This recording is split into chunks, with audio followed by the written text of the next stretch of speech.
सती जी ने अपना आत्मदाह किया था तो शंकर जी ने विकराल रूप धारण कर लिया था। वो तो भगवान थे तो उन्हें तो ज्ञान था इस चीज का। राधे राधे गुरुजी। हाँ। मेरा ये प्रश्न है, जब भगवान श्री कृष्ण ने महाभारत में अर्जुन को उपदेश दिया था कि जब मरते हैं तो उसका हमें शोक नहीं मनाना चाहिए, तो जब सती जी ने अपना आत्मदाह किया था तो शंकर जी ने विकराल रूप धारण कर लिया था। वो तो भगवान थे तो उन्हें तो ज्ञान था इस चीज का। हाँ, ज्ञान था, पर देखो शोक किसे कहते हैं। अब कुछ लोगों को किसी की मृत्यु हो जाने पर लोग रोते रहते हैं महीनों तक, सालों तक। जब कोई मरता है तो केवल उस व्यक्ति के मरने पर उस दिन थोड़ा सा रोना जरूरी है, थोड़ा सा शोक करना जरूरी है। शोक करना भी धर्म है। कितना करना है? दाल में नमक कितनी क्वांटिटी में डालना है? नमक से स्वाद बनता है, इसका मतलब ये नहीं कि आप किलो भर नमक डाल देंगे। जितने की जरूरत है उतना ही तो नमक स्वाद अनुसार डाला जाएगा। तो पिता मरा है, पति मरा है, पत्नी मरी है, तो शोक करना चाहिए, पर उतने आज के दिन ही उतना ही करो। अगले दिन से, अगले हफ्ते से बिल्कुल भगवान का चिंतन करो, उसको भूल जाओ, क्योंकि जो हो गया उसे आप याद करेंगे जितनी बार उतने बार दुख होगा। तो शंकर जी रोते नहीं रहे, पर चूंकि प्रेम बहुत करते थे तो सती के जलते हुए शरीर को लेकर दौड़े। जो कि अब जैसे रावण सीता मैया को लेकर चला गया, तो क्या राम जी शोक ना करते? शोक ना करते तो लोग क्या कहते, वाह इनकी तो पत्नी गुम हो गई, इन्हें तो कोई फर्क ही नहीं पड़ रहा है। आपके घर में किसी की मृत्यु होए और आप रोए ना, तो लोग कहेंगे लो ये तो चाहती थी मर जाए, देखो ये तो रो भी नहीं रहे। अब किसी का पति मरा और पत्नी ना रोए तो दुनिया जीने देगी उस पत्नी को? इसलिए रोना भी विधान है, पर कितना रोना है? सदा नहीं, आज भर का ठीक है, कल भर का ठीक है, थोड़ा थोड़ा। 3 दिना तक तिरिया रोवे, 6 महीना सब भाई, जन्म जन्म तक माता रोवे, कर गए आस पराई। तो रोने का विधान है कि कौन कितने दिन रोता है। कोई 2 दिन रोता है, कोई 4 दिन रोता है। आपके दूर के रिश्तेदार होंगे, वो जिस दिन आएंगे बस उस दिन थोड़ा सा शोक रखेंगे, उसके बाद वो फ्रैंकली हो जाएंगे। परिवार में माँ थोड़ा ज्यादा रोएगी यदि बेटा चला गया तो, पत्नी थोड़ा रोएगी, बाकी धीरे धीरे सब फिर आदत अभ्यास में आ जाएंगे, सब भूल जाएंगे। तो रोना एक थोड़ा सा आवश्यक भी है।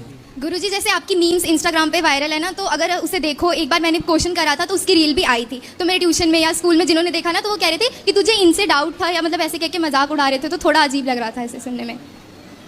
तो क्या मजाक उड़ा रहे थे? मतलब वो कह रहे थे कि तुझे इनसे डाउट था, या तो इनकी मतलब इनसे ज्ञान ले रही थी, इनकी तो मीम्स वायरल होती है, इन्हें तो खुद ही ज्ञान नहीं है, ये तो मतलब बिस्कुट बिस्किट ये सब। हाँ, तो उनको बोला करो कि यदि बिस्किट अच्छा है तो खाओ, हम थोड़ी हाथ पकड़ने जाएंगे। भाई बिस्किट में क्या है? पॉम ऑयल है। पॉम ऑयल किसे कहते हैं? पूछना उनसे, आपके बहनों से, पॉम ऑयल किसे कहते हैं? तेल होता है जो हमारे यहाँ मूंगफली का बनता है, तिल का बनता है, पर जो पॉम ऑयल होता है वो मूंगफली और तिल का तेल नहीं होता, सरसों का नहीं होता, वो एक जानवर की चर्बी से बनता है। किससे बनता है? जानवर की चर्बी से। जैसे अभी आपने सुना होगा तिरुपति बालाजी में देसी घी के लड्डुओं में, मतलब लड्डुओं में देसी घी की जगह चर्बी वाला घी, मतलब गलत घी मिलाया गया, मिलावटी। क्या था वो?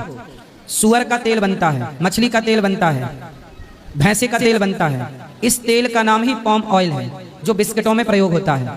अब बताओ कि आप वो तेल खा के बचोगे कि मरोगे? वो जहर है कि अमृत है? पूछना उनसे कि तुम ज्यादा होशियार हो तो बताओ।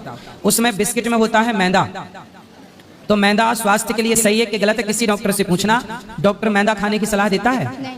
उसमें होता है बिस्किट में शक्कर, चीनी, किसी डॉक्टर से पूछना कि शक्कर खाना स्वास्थ्य के लिए सही है कि गलत है? अब तीनों जहर हैं, तो इसे बिस्की किट ना कहा जाए तो अमृत की किट कहा जाएगा क्या?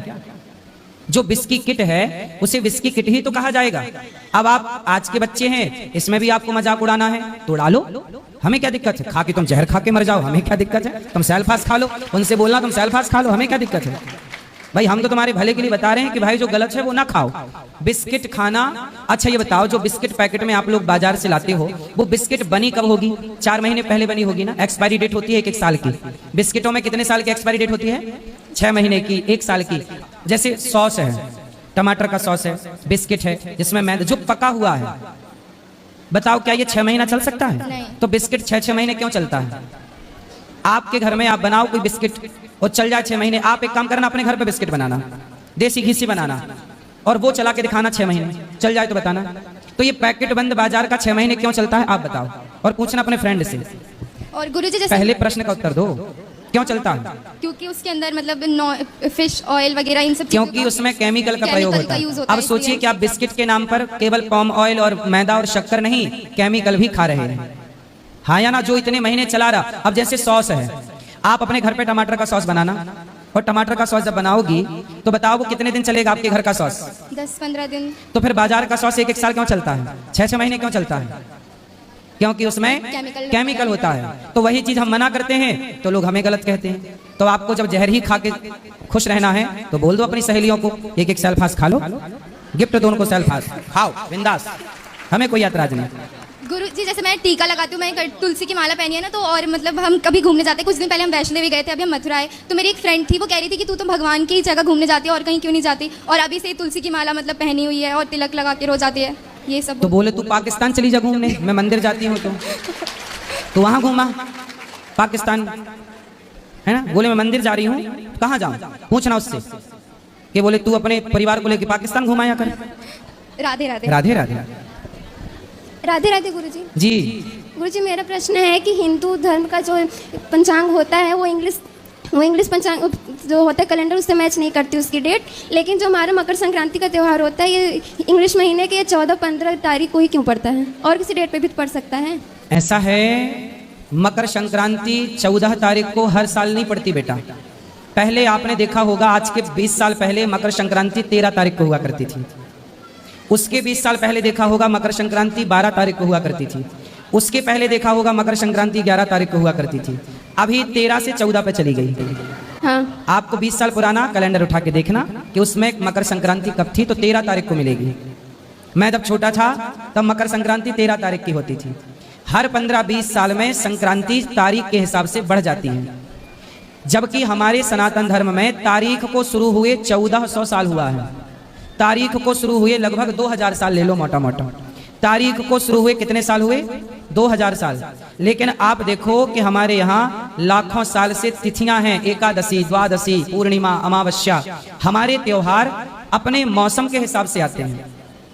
तारीख सही नहीं है पर तिथि सही है। इसलिए हमारे यहाँ जब कोई मरता है तो मरने की तारीख नहीं बोला जाता, मरने की पुण्य तिथि बोला जाता है कि पुण्य तिथि है, क्योंकि तिथि वैदिक है। और सोचो दीपावली हर साल अलग अलग तारीख को होती है, पर दीपावली हर साल एक ही तिथि को होती है। जी गुरुजी। तिथि क्या होती है? अमावस्या। कार्तिक अमावस्या को दीपावली होती है। तिथि वही रहेगी कार्तिक अमावस्या, पर तारीख हर साल अलग। हमारे यहाँ होली की तिथि वही रहेगी पर तारीख बदलती रहेगी, क्योंकि बदलाव तारीखों में है, बदलाव तिथि में नहीं है। हमारे यहाँ तिथि, अब देखो इंग्लिश में क्या है बेटा, 29 दिन का भी एक महीना होता है, 30 दिन का भी एक महीना होता है, और 31 दिन का भी एक महीना होता है। कोई महीना 30 दिन का है, कोई महीना 31 दिन का है, कोई महीना 28 का है। बोलो हाँ, हाँ। लेकिन हमारे यहाँ सारी तिथियां 30 दिन की होती हैं। मतलब 15 दिन में अमावस्या और 15 दिन में पूर्णिमा। जब महीना पूर्ण होता है, जैसे गुरु पूर्णिमा आई तो आषाढ़ पूरा हो गया और दूसरे दिन से सावन चालू हो गया। अब सावन की जब पूर्णिमा आएगी तो सावन खत्म हो जाएगा, अगले दिन से भादों चालू हो जाएगा। तो हमारे यहाँ बिल्कुल वैज्ञानिक है, साइंटिफिक है, एक रत्ती हिलना डुलना नहीं है। हमारे यहाँ जो तिथियों की हानि हो जाती है, जैसे 2 एकादशी, द्वादशी की हानि, त्रयोदशी, इसका जोड़ के एक 3 साल में एक अलग महीना होता है जिसे पुरुषोत्तम महीना कहते हैं। हमारे यहाँ हर महीना 30 दिन का है, हमारे यहाँ 28 या 31 दिन का कोई महीना सनातन में नहीं होता। ये तारीख पर होता है। तारीख ऐसी है कि महीना की गणना तो वो कर ना पाए। हमारे यहाँ हर महीना 30 दिन का है। जी गुरुजी। तो बताओ वैज्ञानिक दृष्टिकोण ज्यादा अच्छा किसका है, तारीख वालों का कि तिथि वालों का? तिथि वालों का। हाँ, इसलिए बेटा तिथि ही सनातन है, तिथि ही प्राचीन परंपरा है। राधे राधे। राधे राधे।